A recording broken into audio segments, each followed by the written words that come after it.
ఇదంతా కాకుండా మొన్న రోజా అండి ప్రెస్ మీట్ పెట్టింది, సారీ గలాటా క్వీన్ 2025 రోజా.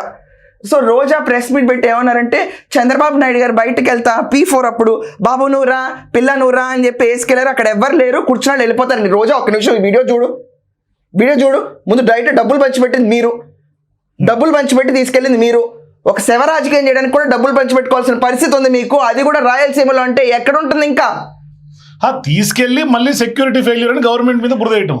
వీళ్ళు ప్రాబ్లం ఏంటంటేనండి, విండ్షీల్డ్ పగిలిపోయింది అన్నారు, హెలికాప్టర్లో ఎగిరిపోయింది. మరి పోనీ కాన్వాయ్ ఎట్లా సిద్ధంగా ఉంటుంది నాకు అర్థం కాదండి ఇదంతా.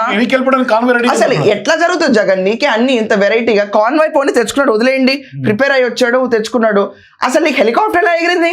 ఆయన అయినా కూడా నీ ఫ్యాన్స్ కొంచెం చెప్పుకోవాలి కదా, అరే కొట్టే కండ్రా చిల్లర పనులు చేయకండి అని చెప్పి పైలట్ బ్యాగ్ ఎత్తుకెళ్ళిపోయారంట అక్కడ. ఇది కూడా న్యూస్ పేపర్లో వచ్చింది ఆర్టికల్ కింద. పైలట్ బ్యాగ్లు ఎత్తుకెళ్ళటం ఏంటి పోయి? అరే అది మన బ్యాగ్, పక్కన బ్యాగ్ కాదు, అది టీడీపీ వాళ్ళ బ్యాగ్ కాదు, మనదే అని చెప్పుకోవాలి కదా. పైలట్ కూడా కండువా వేసి ఉండాల్సింది, బ్యాగ్ మీద నీ స్టిక్కర్ కొట్టి ఉండాల్సింది. ఏం పరిస్థితి ఇదంతా? నవ్వురాదండి ఇవన్నీ చూస్తుంటే. అయినా నాకు అర్థం కాదు, జగన్ మీకు ఏంటి హాస్య గ్రంథాలు అంత ఎక్కువ? అవసరం ఉన్నా లేకపోయినా నవ్వొస్తూ ఉంటుంది ప్రతిదానికి. మాకు కూడా మీరు ఓడిపోయిన తర్వాత చాలా మందికి కామన్ ఓటర్స్ అందరికి కూడా నవ్వచ్చు ఉండొచ్చుగా, దానికి బాధ ఎందుకు? ఏమన్నా అన్నాం అనుకోండి, వీళ్ళన్నా ఉపదేస్తారు, లేకపోతే అవతలన్నా ఉపదేస్తూ ఉంటారు బట్టలు. ఇది ఒక్కటి వచ్చేళ్ళకి.